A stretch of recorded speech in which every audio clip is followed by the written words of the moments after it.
Hello friends, मैं हूं प्रजापति कुमार और आज हम करेंगे पॉलिटी से 50 मल्टीपल चॉइस क्वेश्चन जो कि बिहार दरोगा मेंस और बिहार एसएससी मेंस के लिए बहुत महत्वपूर्ण है। तो लगाते हैं आज यह पॉलिटी का 50 multiple choice question. Question number 1, मौलिक अधिकारों का मुख्य उद्देश्य क्या है? ऑप्शन ए, न्यायपालिका को स्वतंत्रता सुनिश्चित करना। ऑप्शन बी, समाजवादी व्यवस्था वाले समाज को बढ़ावा देना। सी, व्यक्ति की स्वतंत्रता को सुनिश्चित करना। डी, उपर्युक्त सभी। तो मौलिक अधिकार का यहाँ पर उद्देश्य है कि व्यक्ति की स्वतंत्रता को सुनिश्चित करना। तो आंसर होगा इसका सी। भारत के संविधान के अंतर्गत किसी भी नागरिक को, ऑप्शन नंबर ए, राष्ट्रपति द्वारा आपातकालीन परिस्थिति में उसके जीवन तथा स्वतंत्रता से वंचित किया जा सकता है। ऑप्शन बी, किन्हीं परिस्थितियों में भी उनके जीवन तथा स्वतंत्रता से वंचित नहीं किया जा सकता। सी, केवल विधि द्वारा निर्धारित रीति के अनुसार जीवन तथा स्वतंत्रता से वंचित किया जा सकता है। तो ऑप्शन होगा सी, विधि के द्वारा निर्धारित रीति के अनुसार जीवन तथा स्वतंत्रता से वंचित किया जा सकता है। कब? आपातकालीन के दौरान। क्वेश्चन होगा 2 का सी। क्वेश्चन नंबर 3, निम्नलिखितों में कौन सा व्यक्ति स्वतंत्रता का संरक्षक है? परमादेश आलेख, बंदी प्रत्यक्षकरण, अधिकार पुच्छ लेख, उत्प्रेषण लेख। तो यहाँ पर पूछ रहा है व्यक्ति की स्वतंत्रता का संरक्षक है, तो आंसर होगा बी, बंदी प्रत्यक्षीकरण। तो 3 का बी।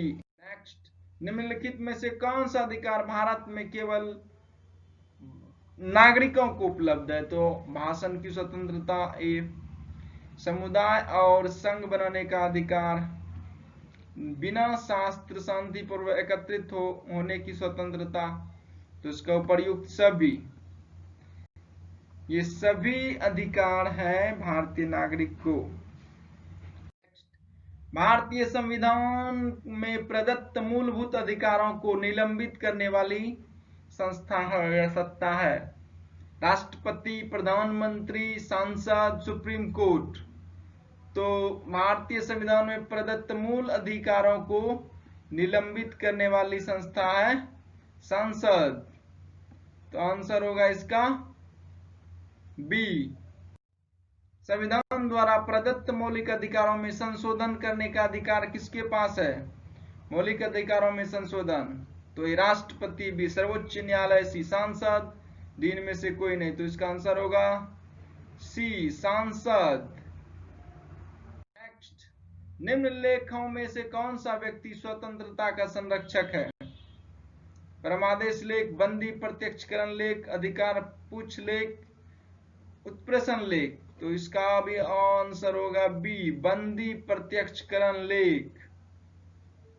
नेक्स्ट, संविधान शोषण के विरुद्ध अधिकार किसे प्रदान करता है? बच्चों को, महिलाओं को, दलितों को, डी, सभी दोनों को। तो संविधान जो है शोषण के विरुद्ध अधिकार बच्चों को प्रदान करता है। 9th, भारतीय संविधान के अंतर्गत मौलिक अधिकारों को लागू करने का उत्तरदायित्व किसका है? उच्च न्यायालय, सभी न्यायालय, सर्वोच्च न्यायालय। तो भारतीय संविधान के अंतर्गत मौलिक अधिकारों को लागू करने का उत्तरदायित्व सर्वोच्च न्यायालय को है। नेक्स्ट, राज्यों को भाषा के आधार पर गठित करने हेतु 1948 में गठित प्रथम भारतीय आयोग अध्यक्ष कौन था? तो justice Wanchoo, justice M C Mahajan, justice M K Dhar, इनमें से कोई नहीं। तो इसका आंसर होगा सी, जस्टिस एम के धर। तो प्रथम भाषा आयोग का अध्यक्ष था, जो प्रथम भाषा आयोग 1948 में गठन हुआ था। नेक्स्ट, मौलिक अधिकारों के उल्लंघन के लिए किसी भी नागरिक को सीधे सर्वोच्च न्यायालय में जाने का अधिकार संविधान के किस अनुच्छेद द्वारा प्रदत्त है? अनुच्छेद 19, 32, 34, 39। मैं आपको बता दूं कि अनुच्छेद 32 है, जो कि भीमराव अंबेडकर ने इसे भारत के संविधान की आत्मा भी कहा है। तो अनुच्छेद 32, सीधे सर्वोच्च न्यायालय आप जा सकते हैं मौलिक अधिकार के उल्लंघन होने पर। तो 11 का आंसर बी। संविधान द्वारा प्रदत्त सांस्कृतिक एवं शिक्षण अधिकारों का मुख्य उद्देश्य क्या है? भारत की संपन्न सांस्कृतिक विरासत को बनाए रखना, बी एक सूत्रीय भारतीय संस्कृति का विकास करना, सी अल्पसंख्यकों को अपनी संस्कृति बनाए रखने में सहायता देना, उपर्युक्त सभी। तो इसका आंसर होगा सी, अल्पसंख्यकों को अपनी संस्कृति बनाए रखने में सहायता देना। तो 12 का सी। 13 नंबर क्वेश्चन, इस समय संपत्ति का अधिकार वस्तुतः क्या है? कानूनी अधिकार है, मानवीय अधिकार है, मौलिक अधिकार है, प्राकृतिक अधिकार है? तो मैं बता दूं कि संपत्ति का अधिकार अब कानूनी अधिकार है। तो 13 का आंसर होगा ए। 14 नंबर क्वेश्चन, सरकार ने अस्पृश्यता को समाप्त करने के लिए संविधान के किस अनुच्छेद के अंतर्गत कार्यवाही की? तो अनुच्छेद कौन सा है वह? अनुच्छेद 16, 17, 18, 20। तो मैं बता दूं कि अनटचेबिलिटी, जिसको बोलते हैं छुआछूत, ये खत्म कर दिया आर्टिकल 17 ने। नेक्स्ट, भारत सरकार ने भारत रत्न तथा पद्मश्री की उपाधियां संविधान के किस अनुच्छेद के अंतर्गत प्रारंभ की? अनुच्छेद 14, 18, 25, 28। तो यह क्या है? अनुच्छेद 18 के अंतर्गत पद्मश्री, पद्म भूषण, पद्म विभूषण सारी उपाधियां मिलता है। तो अनुच्छेद 18 के तहत। निवारक निरोध अधिनियम किस अधिकार पर प्रतिबंध लगाता है? धार्मिक स्वतंत्रता अधिकार पर, संवैधानिक संरक्षण अधिकार पर, स्वतंत्रता अधिकार पर, समानता अधिकार पर? तो निवारक निरोध अधिनियम जो है यह स्वतंत्रता अधिकार पर प्रतिबंध लगाता है। Answer C. शोषण के विरुद्ध अधिकार के अंतर्गत हैं मनुष्य के क्रय विक्रय पर प्रतिबंध लगाया गया, बिगाड़ पर प्रतिबंध, 14 वर्ष से कम आयु के बच्चों को कारखानों इत्यादि में काम करने पर प्रतिबंध, उपर्युक्त सभी। ये सभी होगा कि आप जो है मनुष्य को खरीद बिक्री नहीं कर सकते हैं, बिगाड़ पर प्रतिबंध, 14 साल से कम आयु के बच्चे को कारखाना में काम नहीं करवा सकते, सारे प्रतिबंधित है, शोषण के विरुद्ध है ये। तो भारत का नागरिक बनने के लिए निम्न में से कौन सी शर्त गलत है? जन्म द्वारा नागरिकता मिलती है, वंशानुगत नागरिकता भी मिलती है, संपत्ति अर्जन द्वारा नागरिकता, नागरिकरण द्वारा नागरिकता। तो आंसर होगा सी, संपत्ति अर्जित करने से आपको किसी भी देश की नागरिकता नहीं मिल जाएगी। तो भारत की बात करें तो भारत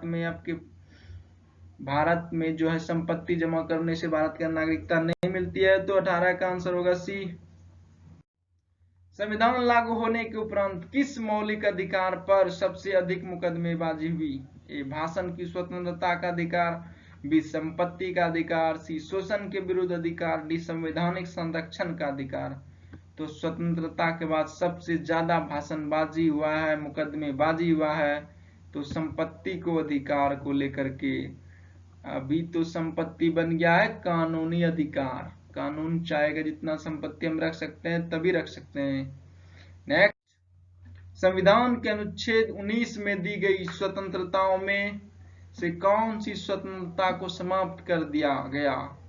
बोलने की स्वतंत्रता, शांति पूर्वक बिना हथियार के एकत्रित होने और सभा करने की स्वतंत्रता, देश के किसी भी क्षेत्र में निवास करने और बसने की स्वतंत्रता, संपत्ति का अधिकार। तो यह जो है संपत्ति का अधिकार को समाप्त कर दिया गया, अनुच्छेद 19 में था पहले। नेक्स्ट, स्वतंत्रता के अधिकार को किस आधार पर सीमित किया जा सकता है?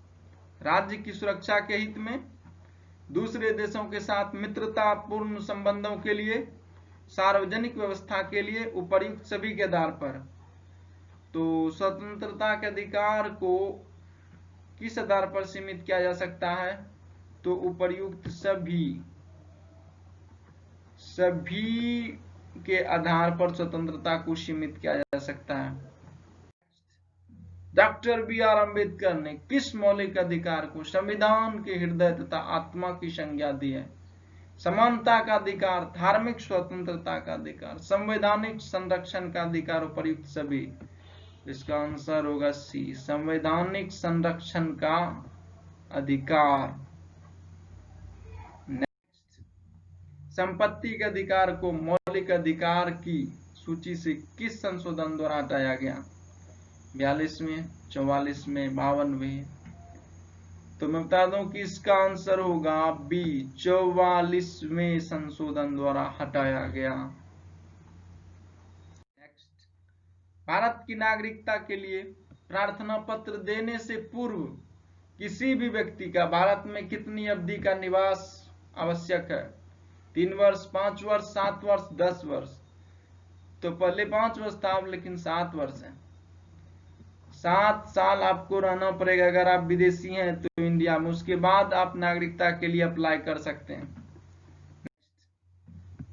25, भारत का संविधान क्या एक हरी नागरिकता प्रदान करता है, दोहरी नागरिकता प्रदान करता है, नागरिकता से संबंधित कोई भी प्रावधान नहीं करता है, बहुसूत्रीय नागरिकता प्रदान करता है? तो भारत का संविधान एक हरी नागरिकता प्रदान करता है, और अमेरिका जो है दोहरी नागरिकता प्रदान करता है। तो आंसर होगा 25 का ए। कौन सी संस्था देश की पंचवर्षीय योजना को स्वीकृति प्रदान करने वाली सर्वोच्च संस्था है? केंद्रीय मंत्रिमंडल, योजना आयोग, राष्ट्रीय विकास परिषद, संसद। तो कौन सी संस्था है? तो वह है राष्ट्रीय विकास परिषद। आंसर होगा 26 का सी। किसकी सिफारिश पर भारत की संचित निधि से राज्यों को सहायता अनुदान दी जाती है? लोक लेखा समिति, वित्त आयोग, योजना आयोग, महालेखा परीक्षक। तो वित्त आयोग द्वारा राज्यों को सहायता अनुदान दी जाती है संचित निधि से। नेक्स्ट, मंत्रिमंडल सचिवालय किसके अधीन है? प्रधानमंत्री, संसदीय मंत्री, केंद्रीय गृह मंत्री, कैबिनेट सचिव। तो मंत्रिमंडल सचिवालय प्रधानमंत्री के अधीन है। 28 का आंसर होगा ए। भारत की सर्वप्रथम चलती फिरती अदालत का शुभारंभ कहां हुआ? पहली बार पूछ रहा है सर्वप्रथम। राजस्थान, गुजरात, मध्य प्रदेश, हरियाणा। तो ये शुरुआत हुआ था इसका हरियाणा में। तो 29 का डी ऑप्शन। 30 नंबर क्वेश्चन, शिशुओं के अधिकारों को संरक्षण से संबंधित राष्ट्रीय आयोग का सभापति कौन है? तो ये करंट अफेयर एक तरह से हो गया, लेकिन पॉलिटी से रिलेटेड है। तो इस वर्तमान में प्रियंक कानूनगो, इंग्लिश में भी देख सकते हैं, हिंदी में भी प्रियंक कानूनगो है। और आप जब एग्जाम देने जाएं तो इसको एक बार अपडेट कर लें, क्योंकि हम यह वीडियो शूट कर रहे हैं जुलाई महीना 2020 में। तो आप जब जाए एग्जाम देने तो एक बार आप इसको अपडेट कर लें, करंट चीज है, चेयरमैन बदलते रहता है। नेक्स्ट, किस राजनीतिक दल को हाल ही में राष्ट्रीय दल के रूप में मान्यता प्राप्त हुई है?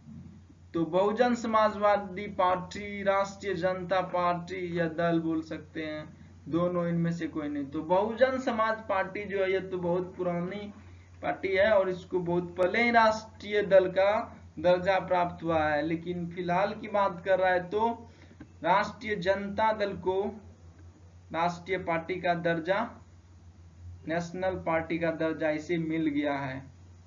इसके कुछ क्राइटेरिया होता है कि आपको 4 राज्य में इलेक्शन लड़ना होता है, जिसमें से 6% उस टोटल मत का हासिल करना होता है उसके पार्टी को, और 2 सीट कम से कम जीतना होता है हर एक राज्य में।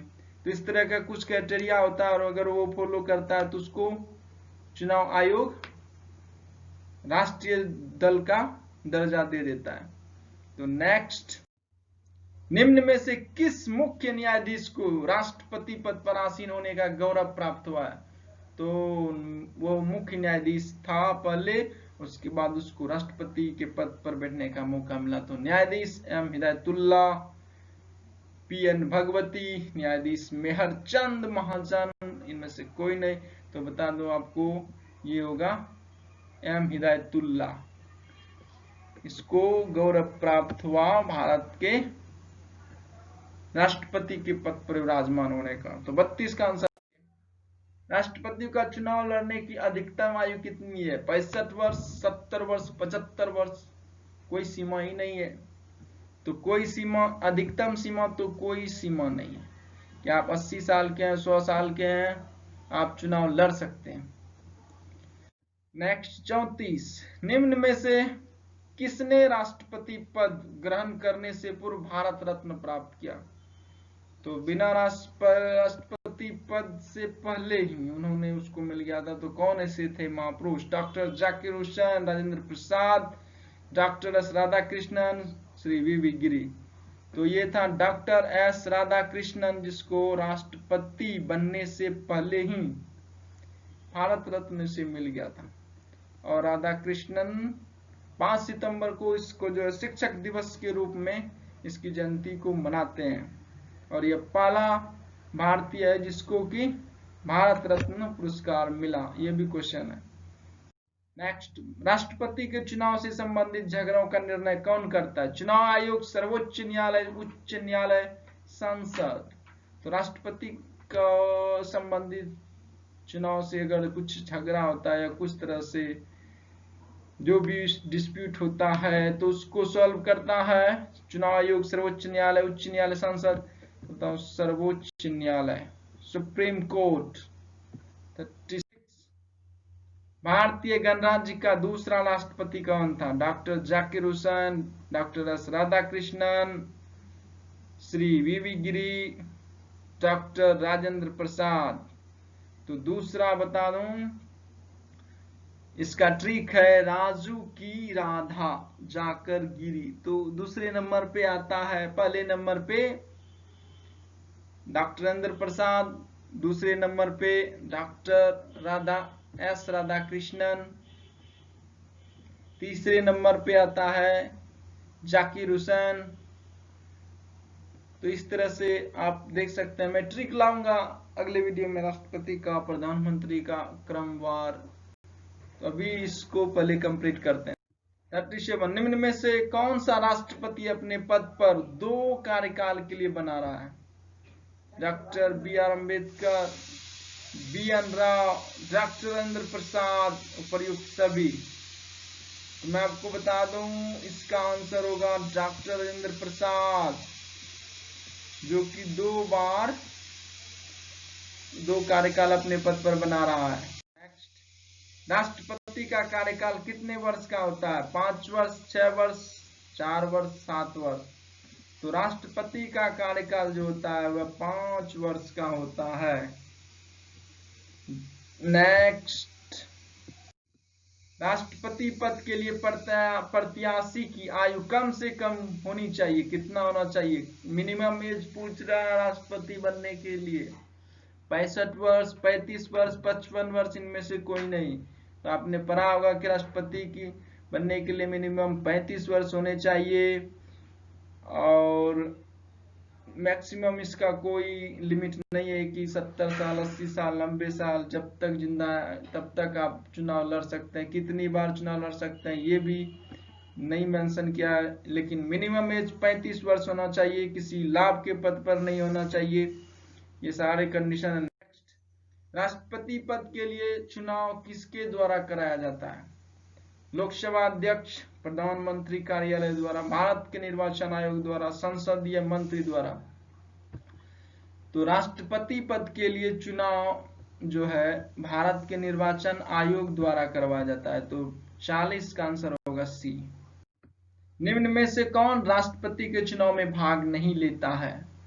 मैं एक बार आपको बता दूं, राष्ट्रपति का चुनाव में जनता के चुने गए प्रतिनिधि ही राष्ट्रपति को चुनता है। तो ना तो कोई मनोनीत सदस्य उसको वोटिंग करता राष्ट्रपति के चुनाव में, और ना ही विधान परिषद के सदस्य। तो मैं आपको इसमें बताऊं, राज्यसभा के यहाँ पे देखिए निर्वाचित सदस्य है तो ये भाग लेता है, लोकसभा के निर्वाचित सदस्य हैं ये भी लेता है, विधान परिषद के सदस्य भाग नहीं लेते हैं। तो इसका होगा ऑप्शन सी, इसका आंसर होगा। और नेक्स्ट, भारत का राष्ट्रपति होता है सरकार का अध्यक्ष, राज्य का अध्यक्ष, ए बी दोनों, इनमें से कोई नहीं। तो भारत का राष्ट्रपति जो है वह पूरे राष्ट्र का अध्यक्ष होता है। राज्य का मतलब यहाँ राष्ट्र होगा, न कि राज्य, पूरे देश का अध्यक्ष।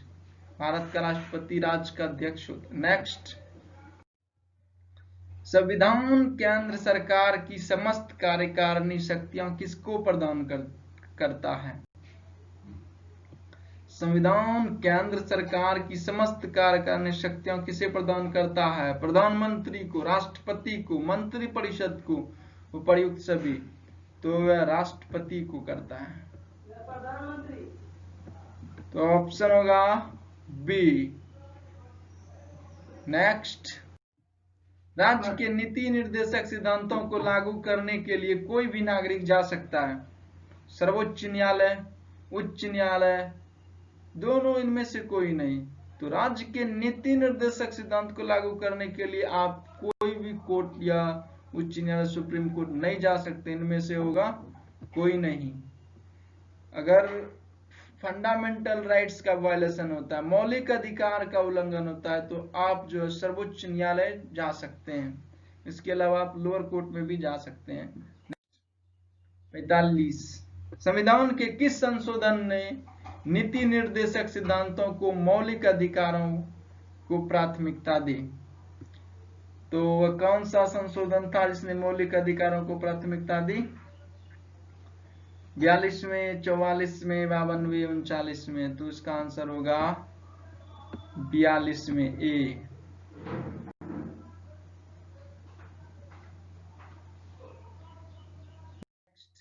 42वें संविधान संशोधन द्वारा राज्य के नीति निर्देशक सिद्धांतों की सूची में कितने सिद्धांत जोड़े गए? 2, 3, 4, इनमें से कोई नहीं। तो इसमें 4 सिद्धांत जोड़े गए। नेक्स्ट, राज्य के नीति निर्देशक सिद्धांतों के अंतर्गत राज्य को आदेश दिया गया था कि वह उन सब बच्चों के लिए अमानवीय प्राइमरी शिक्षा का प्रबंध करें जिनकी आयु क्रमशः 12 वर्ष, 16 वर्ष, 18 वर्ष, 14 वर्ष। जिसकी आयु 14 वर्ष से कम है उसकी प्राइमरी शिक्षा, प्राथमिक शिक्षा की व्यवस्था करें। नेक्स्ट, संविधान सभा में किसने यह मत व्यक्त किया था कि राज्य के नीति निर्देशक सिद्धांत को ऐसे चेक की भांति है जिसे बैंक की सुविधा पर भुनाया जा सकता है? केटी शाह, बी.एन. राव, जवाहरलाल नेहरू, सरदार पटेल के मुंशी। तो ये कहा था केटी शाह ने। 49, निम्नलिखित लेखों में से किस लेख का शाब्दिक अर्थ है आपका अधिकार क्या है? बंदी प्रत्यक्षीकरण लेख, उत्प्रेक्षण लेख, अधिकार परीक्षा लेख, प्रतिषेध लेख। तो इसका होगा सी, अधिकार परीक्षा लेख। तो ऑप्शन सी होगा 49 का। नेक्स्ट, निम्नलिखित लेखों में से किस लेख का अर्थ है आप चाहे तो शरीर ले सकते हैं? बंदी प्रत्यक्षीकरण लेख, परमादेश लेख, अधिकार परीक्षा लेख, उत्प्रेषण लेख। तो इसका आंसर होगा बंदी प्रत्यक्षीकरण लेख। आप शरीर ले जा सकते हैं। Next, thanks for watching, like, share and subscribe my channel. आपको अच्छा लगा लाइक करिए, शेयर करिए, सब्सक्राइब करिए। ये बहुत मल्टीपल चॉइस क्वेश्चन मैं आपको लिए लेकर के कंटिन्यूसली लेकर आके आता रहूंगा।